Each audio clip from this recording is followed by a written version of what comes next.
o tema da aula de hoje é avaliação metabólica do paciente com dor crônica e vamos começar colocando alguns conceitos para vocês, tá? Em primeiro lugar, né, o que é metabolismo? O que é metabolismo, né? Então, metabolismo vem do grego metabolismos, né, que significa mudança, troca, né? Então, a gente vive ouvindo falar sobre metabolismo, né? E tudo que envolve, meu metabolismo é lento, meu metabolismo é rápido, mas metabolismo significa então mudança, troca, é o conjunto de transformações que as substâncias químicas sofrem no interior dos organismos vivos, tá?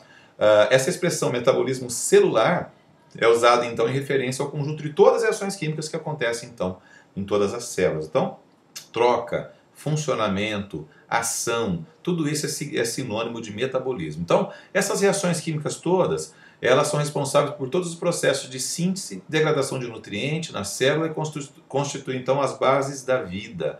Então, ela permite duas coisas fundamentais a todas as células, que é o crescimento e a reprodução. E com isso a gente faz não somente a perpetuação celular, mas também a perpetuação da nossa espécie, tá? Bom, na sequência, como nós estamos falando de dor hoje, né, vamos colocar o conceito de dor crônica. Então, o que é a dor crônica? Né? Ela tem algumas características, né? A primeira delas é uma dor contínua ou recorrente, ela tem que ter uma duração mínima de 3 meses, outros conceitos eles colocam lá 6 meses. A função dessa dor é sempre o sinal de alerta, né?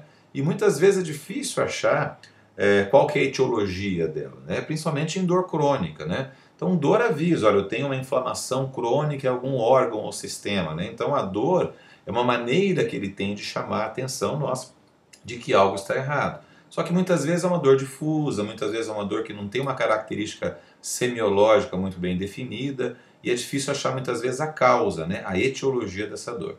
A dor crônica ela não desaparece com o emprego dos procedimentos terapêuticos convencionais, e essa dor crônica ela causa incapacidades e inabilidades prolongadas, tá? Então, dor em membros, as dores de origem reumática, né?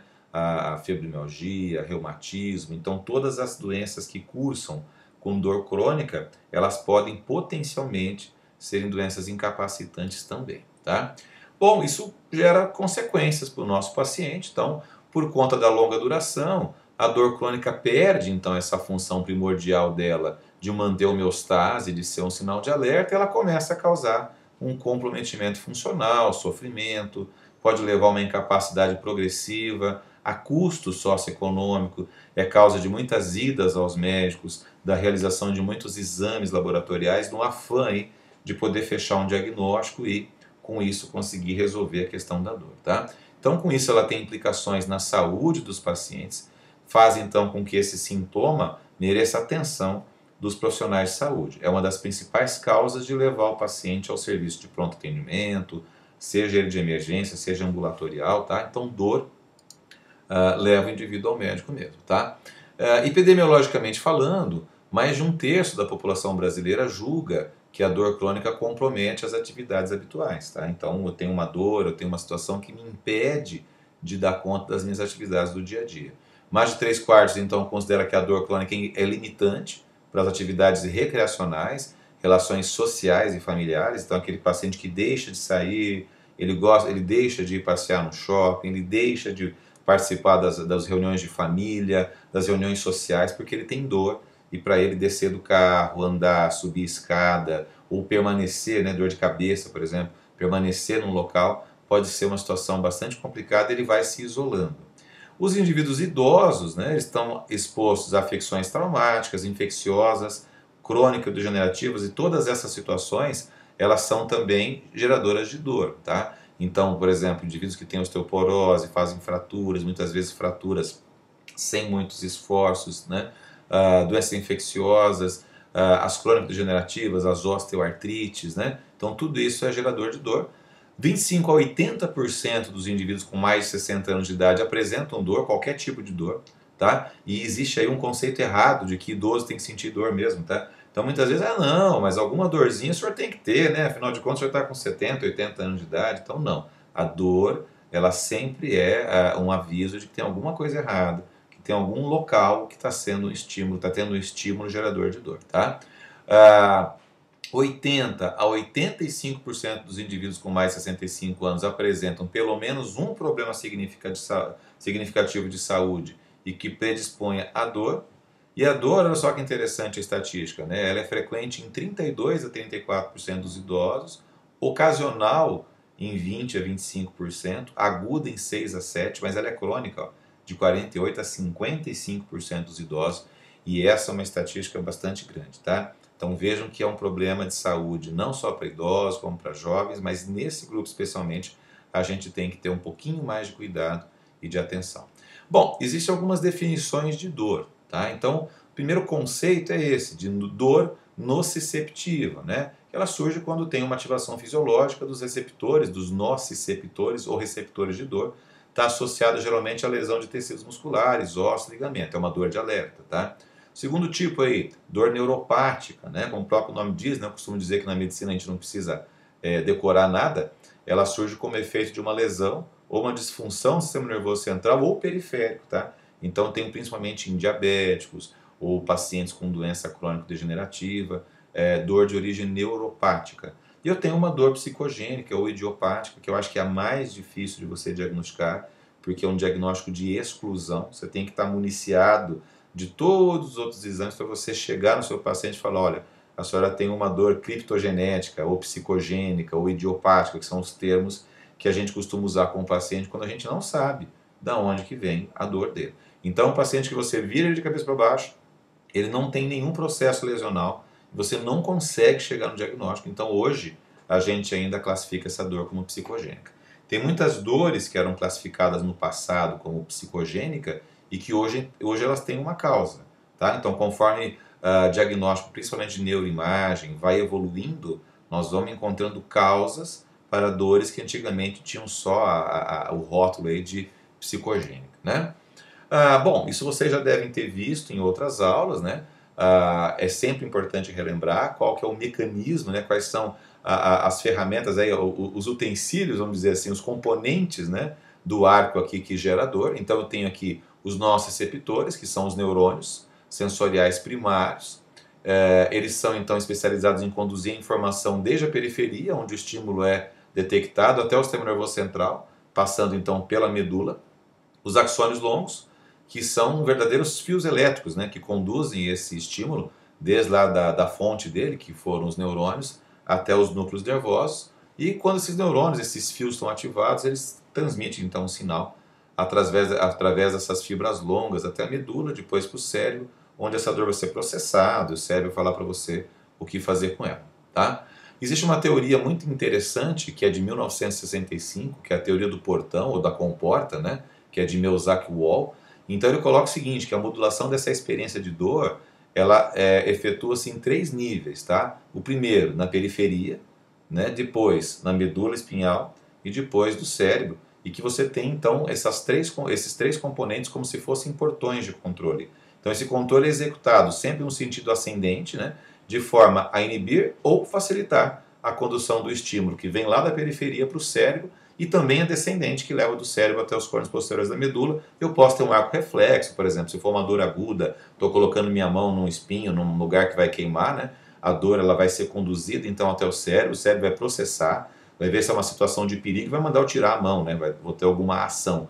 Ou no caso da dor crônica, né? Que é aquela dor que não passa nunca, ele vai ter um outro tipo de processamento e isso vai ter com certeza uma reação metabólica no nosso organismo, que é do que nós vamos falar daqui a pouquinho, tá? Então, abertura e fechamento desse portão traduz a passagem ou não da informação dolorosa ao longo dessas vias nervosas. Esses portões, né, o controle de abertura e fechamento desses estímulos, são controlados por mediadores químicos, são produzidos no sistema nervoso, que são os neurotransmissores, e esses produtos, neurotransmissores, que são produzidos após a lesão, eles que atuam abrindo ou fechando esse portão. Então, eu tenho lá o processo de transdução, né? Então, esse processo doloroso é recebido pelos nossos receptores, né? Transformado num potencial de ação. Eu transmito isso até a coluna posterior e medula espinal.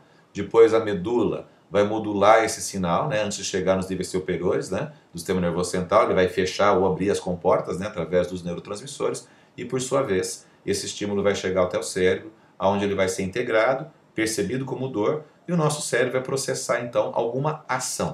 Tá bem? Bom, entrando especificamente no que o endocrinologista veio falar com vocês aqui hoje, né? E daí? Existem condições metabólicas que causam dor? Sim. E elas são principalmente de ordem hormonal ou nutricional. Então, na endocrinologia, quando o paciente com dor crônica vem, né, para fazer uma avaliação com a gente, nossa avaliação é nesse sentido, de saber se existe alguma causa hormonal, alguma doença, alguma disfunção hormonal que possa levar ou piorar a dor que o paciente já tinha, e também existem aspectos nutricionais. Existem algumas carências nutricionais que elas podem interagir diretamente no potencial, no limiar de dor, tá? Bom, vamos relacionar para vocês então quais são as principais doenças hormonais metabólicas que causam ou alteram essa percepção de dor. Então, gente, a número 1, lá em cima da escala, né, da cadeia alimentar, é o diabetes, tá? Então vamos lembrar que diabetes é uma doença inflamatória. Os órgãos-alvo do diabetes são principalmente vasos sanguíneos, rim, coração, e todo local que tiver vascularização, retina, tá? E que as complicações crônicas do diabetes, embora possíveis, elas não são necessárias. Então, quem vai ter reação, quem vai ter complicação crônica do diabetes, né? Quem manteve diabetes descontrolado ao longo de muito tempo. Então, o paciente diabético passa por todo um processo de oxidação celular, principalmente ataque, né? Glicotoxicidade sobre bainha de mielina, e isso vai alterar, então, o limiar de dor, causando a temida neuropatia diabética, tá? Então, diabetes tem mais dor por conta do ataque tóxico da glicose sobre a bainha de mielina dos nervos e, com isso, diminuição do limiar de dor, tá? O paciente pode ter tanto anestesia, como ele pode ter parestesia, como ele pode ter hiperestesia, tá? São 3 situações que o diabético pode ter. Hipotireoidismo, tá? Então, hipotireoidismo dói, gente. Vamos lembrar que tireoide é a glândula que controla todo o metabolismo, né? Funcionamento do corpo. Então, o paciente que tem hipotireoidismo não tratado, ele tem fraqueza, moleza, sono, mas ele tem dor nas pernas, ele tem diminuição do limiar de dor, ele tem edema. O próprio edema pode agravar a dor, tá? Então, geralmente eu tenho pacientes que têm dor devido ao hipotireoidismo, ou eu tenho pacientes que têm dor crônica por outras causas, por exemplo, dores reumáticas, e que quando o hipotireoidismo está descontrolado, ele acaba agravando então essa dor também.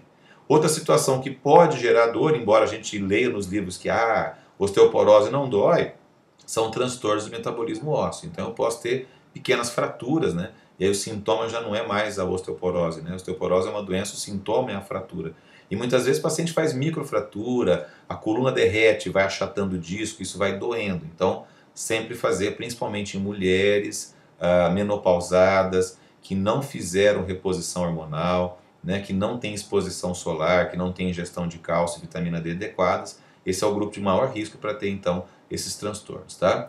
Dispareunia. Dispareunia é dor na relação sexual. Também é uma situação de dor muito importante e muitas vezes ela pode ter causas hormonais também. Então, uma menopausa maltratada, uma deficiência de estradiol, leva a diminuição de lubrificação vaginal e gera dor. Então, é um transtorno metabólico que gera dor, tá? E é uma dor que muitas vezes não resolve com outros tratamentos, tá? Distúrbio da suprarrenal. Então, eu tenho 2 transtornos básicos de suprarrenal, né? Ou eu tenho a doença de Addison, que é a insuficiência primária da suprarrenal, ou eu tenho síndrome de Cushing, que é quando a suprarrenal ou a hipófise, né, através do ACTH, aumenta a produção do cortisol. São 2 situações que causam dor.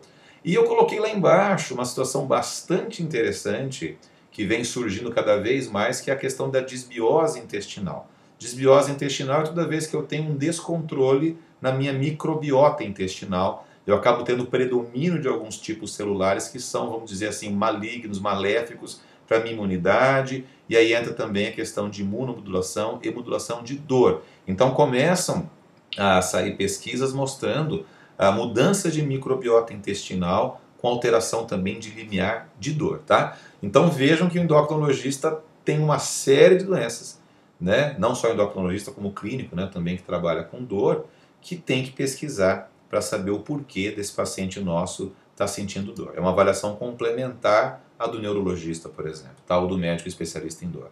Eu tenho aqui, gente, muito importante, transtornos nutricionais que causam ou agravam a percepção de dor. E isso é muito frequente. é muito comum. Então, deficiências vitamínicas, aí em primeiro lugar surgem as vitaminas do complexo B, B1, B2, B6, B12, como vitaminas tidas aí como antiálgicas. Então eu vou mostrar para vocês alguns estudos científicos já na sequência, né, que comprovam, né, cientificamente esse efeito. A vitamina D, cada vez mais, ela vem surgindo como uma vitamina anti-inflamatória. Então pacientes com deficiência de vitamina D têm dor, principalmente dor em junção neuromuscular. Tá? Pacientes reumáticos, pacientes que fazem tratamento para reumatismo, eles têm uma indicação, uma meta de vitamina D diferenciada em relação à população comum. Tá? O zinco, selênio, o magnésio, dei uma atenção especial para ele, eu vou mostrar depois para vocês como é que eles funcionam. Ele é bloqueador de canal de dor, então muitas vezes deficiência de magnésio é capaz de aumentar, né, a dor, diminuir o limiar de dor. Cálcio, ferro, vitamina C, pela sua capacidade anti-inflamatória, tá? Muita atenção em paciente bariátrico, que o paciente bariátrico ele trocou a obesidade pela desnutrição. E são raros os pacientes bariátricos que fazem uma reposição adequada de vitaminas, porque ele não tem mais a via digestiva para contar com ela, então muitas dessas reposições têm que ser feitas pela via parenteral e o pessoal foge na hora de tomar injeção. Pacientes que têm intolerância alimentar, então tem intolerância a glúten, tem intolerância à lactose, ou tem doença inflamatória intestinal. Então são pacientes que têm uma dificuldade de absorção de nutrientes, e entra de novo aí os pacientes que têm a disbiose intestinal. Os pacientes desnutridos por qualquer forma, por má alimentação. Lembra que paciente desnutrido não precisa ser magro. Eu tenho muito obeso desnutrido lá no consultório, porque é o cara que come, mas ele come totalmente errado. Então é um cara que tem muita caloria, mas na hora que você vai fazer lá um proteinograma, a dosagem das principais vitaminas, ele está gordo e desnutrido, tá? É o iFood da vida. E existe uma situação ali que eu coloquei bem entre aspas, que a gente chama de dieta inflamatória, que é uma dieta rica em glúten, em carboidratos simples, em açúcares, né? E geralmente isso é extremamente inflamatório e pode também aumentar a dor no meu paciente. Bom, vamos falar um pouquinho sobre ciência, tá? Todas as vezes que a gente vai fazer uma pesquisa científica séria, nós vamos pesquisar bases de dados onde eu tenha resultados indexados, publicados em revistas que participam do Index Médicos. Então, o nosso padrão aqui é o Medline, que é a biblioteca pública dos Estados Unidos. Então, todos os artigos que a gente chama de Medline, tá? Todos os artigos, então, que são publicados em grandes revistas, eles ficam listados aqui. Então, esta é a fonte para a gente fazer pesquisa científica. Não é no Google, não é na pesquisa do Google. Lá no Google acadêmico acha, o filtro lá é bem mais ameno que esse aqui. Então, para estar no do PubMed, Medline, o artigo científico tem que ter sido publicado numa revista de algum impacto científico, tá? Então, quando a gente coloca lá na pesquisa Nutrients and Pain, né, nutrientes e dor, eu tenho achado lá, gente, de 17.552 artigos. É muito artigo, tá? Então significa o quê? Que realmente existe um elo de ligação entre nutrientes, metabolismo e dor. Selecionei algumas coisas interessantes, porque vejam que eu mostrei para vocês quais são os principais exames que a gente pede quando nós queremos saber do nosso paciente o que ele tem, e eu vou justificar cientificamente por que a gente pede esses nutrientes, tá? Então vamos lá, o primeiro deles, um dos mais importantes, magnésio e dor, tá? Então, o principal modo de ação do magnésio envolve, então, uma ação antagonista nesse receptor, que é o receptor NMDA, que é o N-metil-D-aspartato. Esse é um receptor, então, neuronal, que faz a sinapse para você fazer comunicação de um neurônio com o outro, levando a informação de dor. Então, o que esse magnésio faz aqui nesse receptor? Ele previne a sensibilização central, atenua a hipersensibilidade dolorosa pré-existente. Então, vejam que aqui, ó, eu tenho um local dentro do receptor, tá, que o magnésio se liga. E quando o magnésio se liga aqui, ele bloqueia a passagem do estímulo que vai levar à dor. Então, o magnésio é uma das substâncias onde eu consigo bloquear um dos canais de cálcio que são responsáveis, então, por transmissão de dor através das sinapses dos neurônios que estão conduzindo, então, a informação nervosa da periferia para o sistema nervoso central, tá? Então, as deficiências de magnésio são situações metabólicas que podem aumentar algia, dor, tá? E magnésio não é remédio, gente. A magnésio é barato, é fácil de repor. A gente dosa no sangue.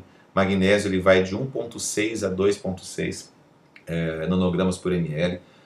O que a gente recomenda sempre é manter um magnésio em volta de 2. E a gente consegue dosar magnésio e repor magnésio via oral. E a gente consegue modular um pouco isso aqui, tá? Existe então uma das dores crônicas mais importantes é a migrânia, que é a enxaqueca, né? E existem estudos sobre a ingestão de macronutrientes e relação então com cefaleia, né, do tipo migrânia, enxaqueca. Então aqui esse artigo, que é um artigo de 2018, né, esse daqui que eu mostrei para vocês, ele é recentíssimo, ó, é de julho de 2020, tá? Este aqui é de 2018, super recente também. Então, esse é um artigo de revisão. E o que ele mostra, né, resumindo para vocês, depois essas referências estão aqui, se vocês quiserem acessar o artigo na íntegra, né, com esse número que é o DOI aqui, vocês conseguem acessar o artigo, tá? Então, a ingestão de gordura saturada, tá? Gordura saturada, gordura de carne, colesterol, gordura ruim, tá? Piora a dor, porque ela causa inflamação. Ingestão de carboidrato simples, piora a dor mais em mulheres do que homens. Por que piora a dor? Pelo efeito inflamatório direto do carboidrato simples e também pela ação desse carboidrato no aumento da produção de insulina. E insulina é um hormônio pró-inflamatório.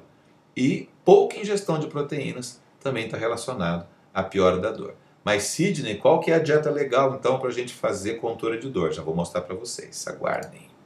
Muito bem, olha só que legal. Suplementos de óleo marinho para dor articular. Tá? Isso aqui é uma revisão, foi publicado em 2017 e uma meta-análise de trials randomizados.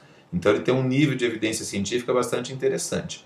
Então indica que realmente quando eu faço reposição de gordura poliinsaturadas, por exemplo, ômega 3, ácido gama-linoleico, eu tenho redução de inflamação, tá? E com isso eu tenho diminuição do limiar de dor, tá? Existem doses preconizadas. Aqui existe um viés que o próprio artigo cita, que é a grande variedade de qualidade desses óleos, tá? Então o ômega 3, para ele ser um ômega 3 de boa qualidade, ele tem que ser proveniente de peixes de águas geladas e profundas, como por exemplo Alasca.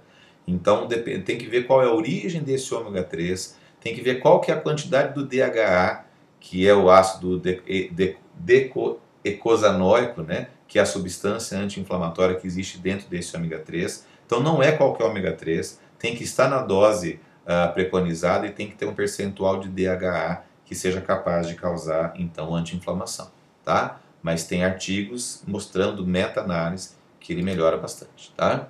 Olha que legal, frutas vermelhas como por exemplo frutas antioxidantes, o blueberries, ó, melhora a dor, né, a performance, diminui a inflamação com indivíduos com osteoartrite de joelho.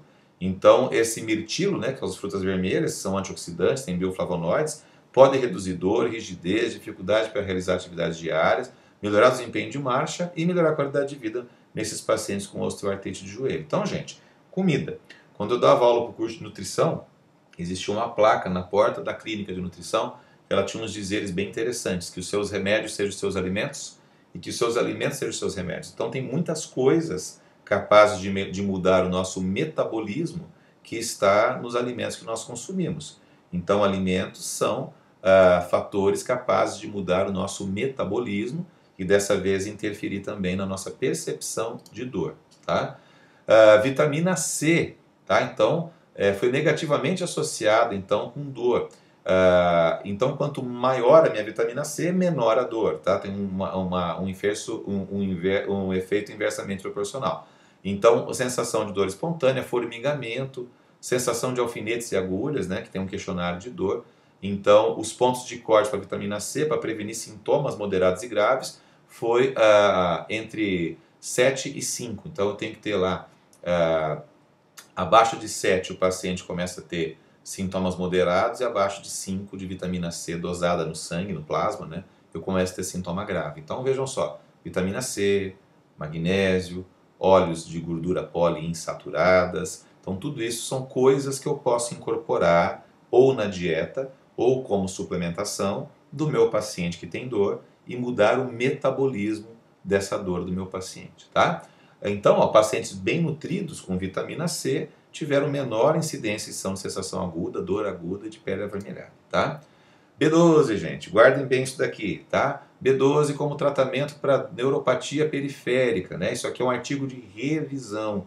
Então eles pegaram 24 artigos publicados, né? Incluíram nessa revisão sistemática e o que eles viram? Que em geral essa revisão demonstra que atualmente há alguma evidência para o efeito terapêutico então da vitamina B12, B6 também, no tratamento da neuralgia pós-herpética e das dores crônicas, tá? Tem um nível de evidência 2, né?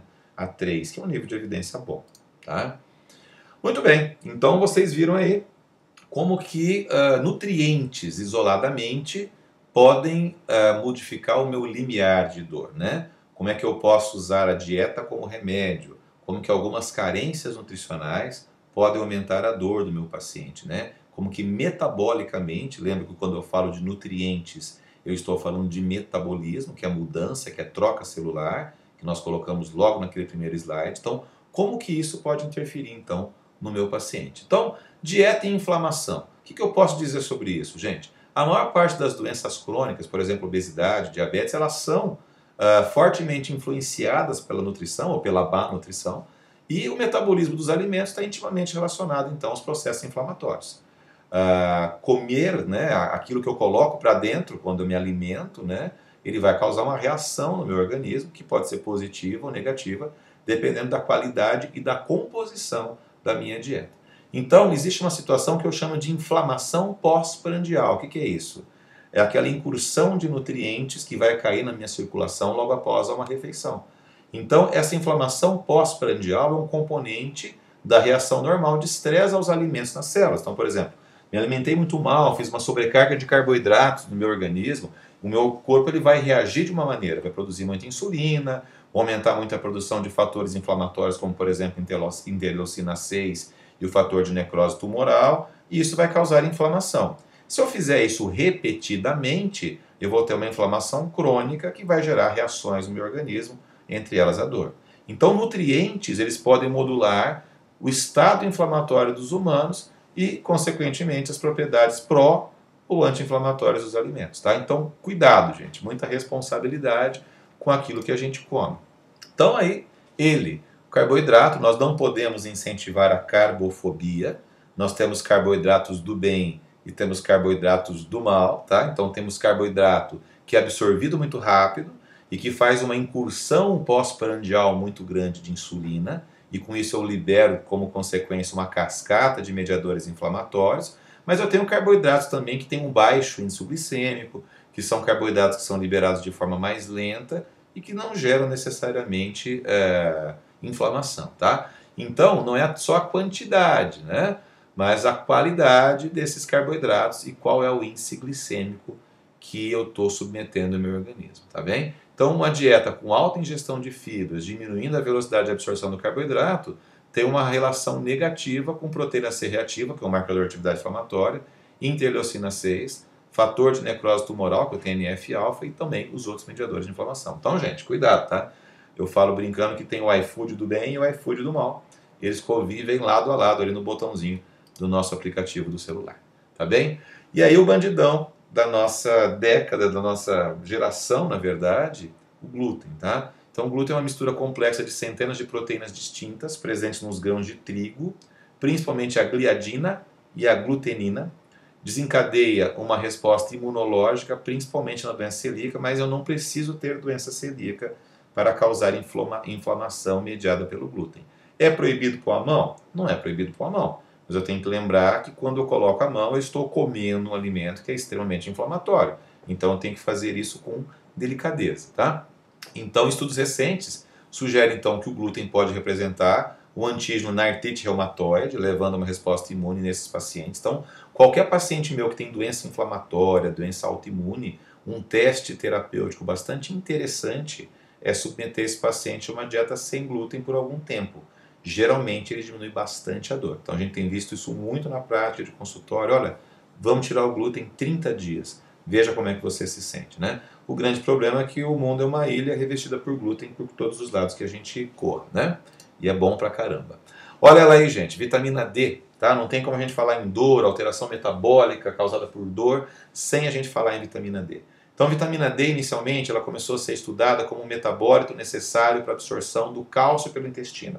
Então, pessoas com deficiência de vitamina D não absorvem o cálcio intestinal. A grande reserva de cálcio que nós temos são os nossos ossos, e aí o PTH, que é o paratormônio, aumenta a atividade dos osteoclastos, e os osteoclastos vão lá e tiram o cálcio da minha matriz óssea, e com o tempo eu posso ter osteopenia e mais tardiamente osteoporose. Então, por muito tempo, vitamina D ficou nessa situação de metabolismo ósseo. Mas vitamina D não é uma vitamina, é um hormônio, é um esteroide, e ela tem também propriedades anti-inflamatórias. Só que essas propriedades anti-inflamatórias da vitamina D, elas surgem quando eu tenho níveis de vitamina D no meu organismo superiores a 40, 50, 60, tá? Lembrar que o nível de normalidade de vitamina D é de 30 até 100.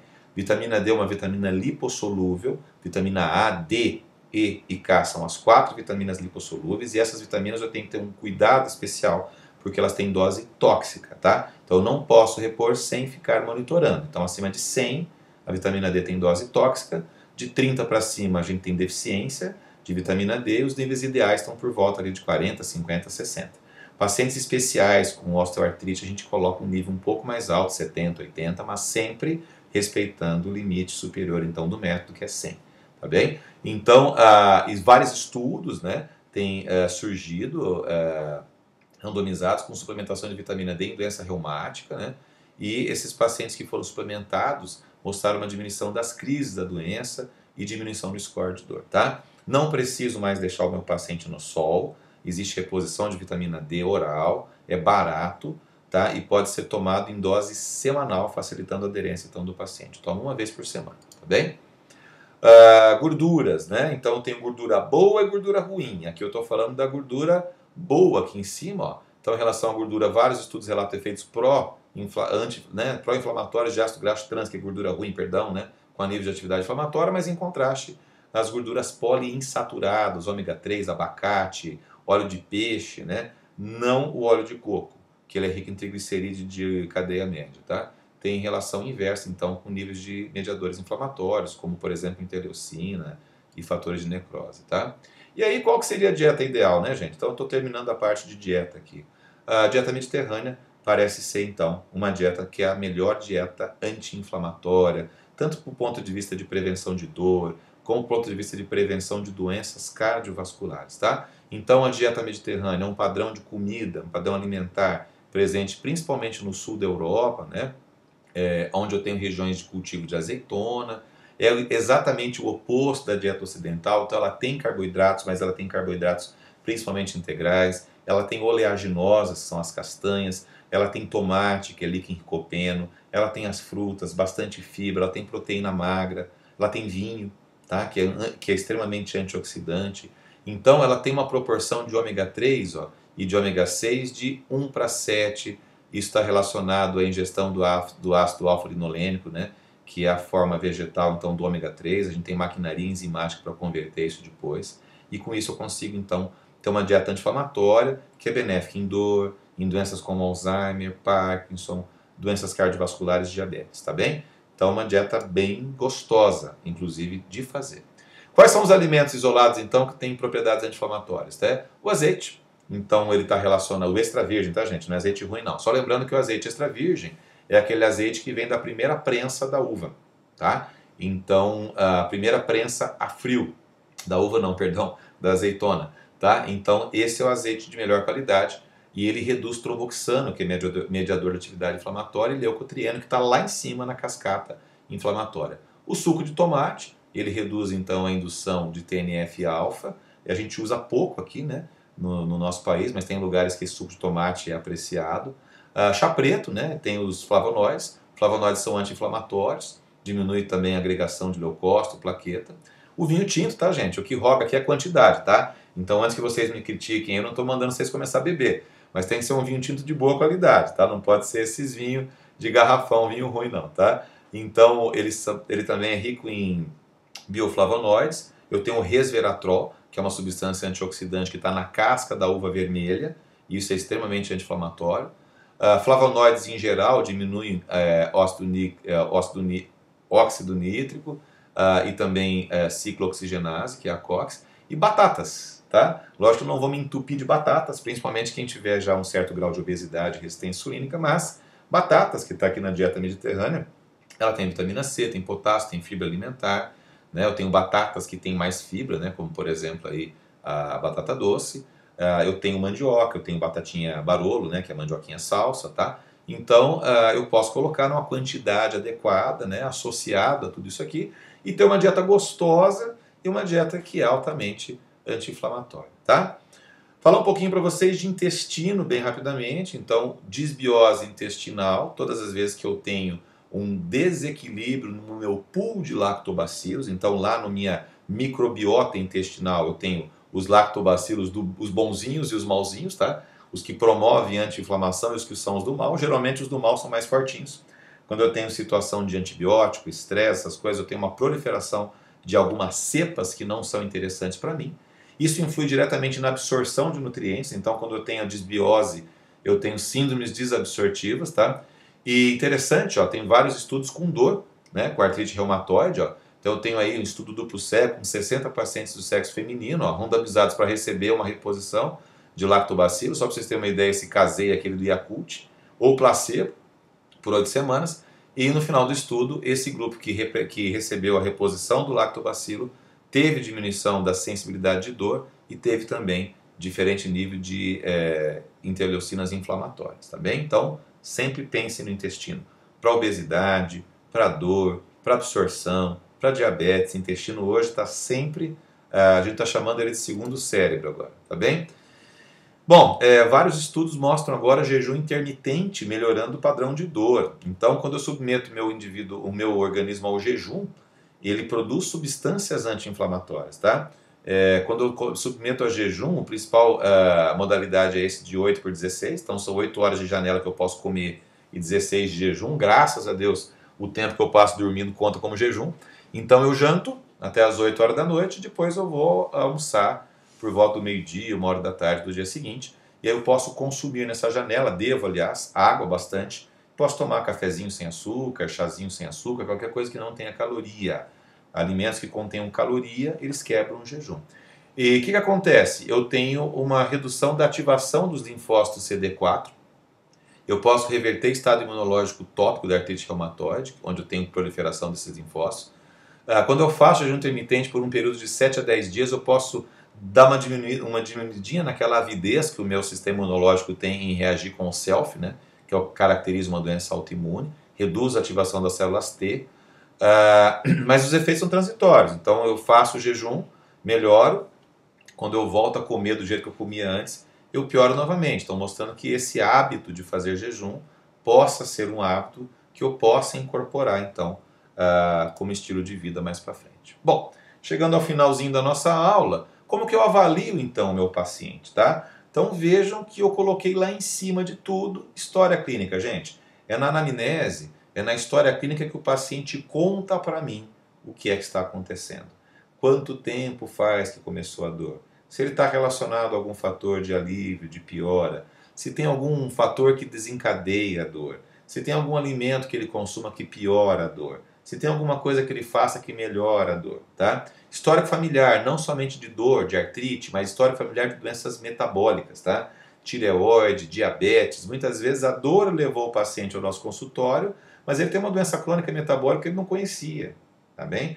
Tão importante quanto o histórico alimentar. Como é que você come? Ah, doutor, eu só como lanche, pizza, macarrão. Eu sou estudante de medicina, doutor. Eu peço só fast food, entendeu? Eu ligo no iFood, eu tenho um cartão diamante já do iFood, tá? Então, muitas vezes, o meu paciente está com uma dieta inflamatória, né? Ele vai sentir dor.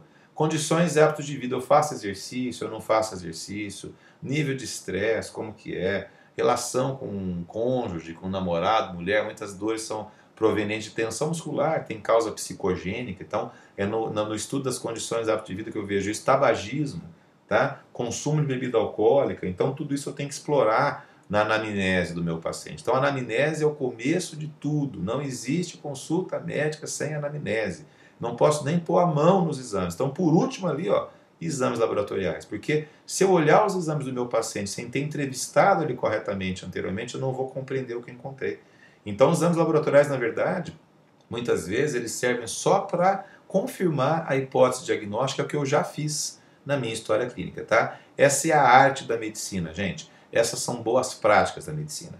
É assim que tudo funciona. Se vocês aplicarem esse método que é milenar, que desde Hipócrates a gente faz desse jeito, vocês serão bons médicos. Vocês acertarão o diagnóstico dos pacientes de vocês. Se vocês forem médico olhador de exame e não gosto de conversar com o paciente, eu peço o exame, vocês vão ver o exame alterado e não vão conseguir entender o que vocês estão vendo lá, tá bem? Então, esse é o diamante de hoje. Prestem muita atenção nisso aí, tá bem? Rotina de exame, então foi a última coisa que eu coloquei. Então, eu tenho que fazer exames hormonais, tireoide, TSH, T4, cortisol, dosar testosterona. Quando eu suspeito de outros transtornos hormonais, vou complementar. Mas não adianta atirar para cima, que nem a gente vê muita gente fazendo aí, porque esse exame alguém paga. Se não for convênio, é o paciente que está pagando. Então não adianta eu pedir tudo sem saber o que eu estou pedindo, porque eu não vou compreender aquilo que eu vou encontrar. Então exames eles têm que ser pensados, tá bem?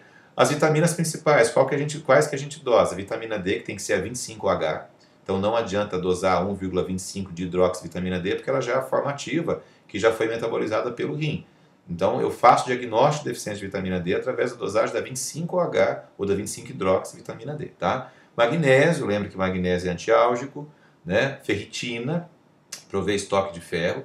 Às vezes o paciente tiver inflamação, lembra que ferritina é uma proteína inflamatória. Quando o paciente está inflamado, ela sobe falsamente. Então muitas vezes para fazer diagnóstico de níveis de ferro tem que dosar ferro e capacidade de saturação de transferrina. Vitamina B12, zinco e eu posso colocar outras, vitamina C, tá? Posso complementar o meu diagnóstico dependendo do histórico que eu tive lá no meu paciente, do que ele consome ou não. Então, o exame de laboratório ele serve para complementar o diagnóstico. E quando precisa, eu faço exame de imagem, quero saber se ele tem uma osteoartrite, quero saber se ele tem alguma coisa lá que está causando dor, tá bem? Então, essa é a rotina de exames do nosso paciente, que tem que ser individualizada. Ela vai depender do sexo do paciente, o gênero, né, se é masculino ou feminino, da idade, dos hábitos de vida, dos hábitos alimentares, tá? Então eu vou pedir exames baseado em quem é o meu paciente.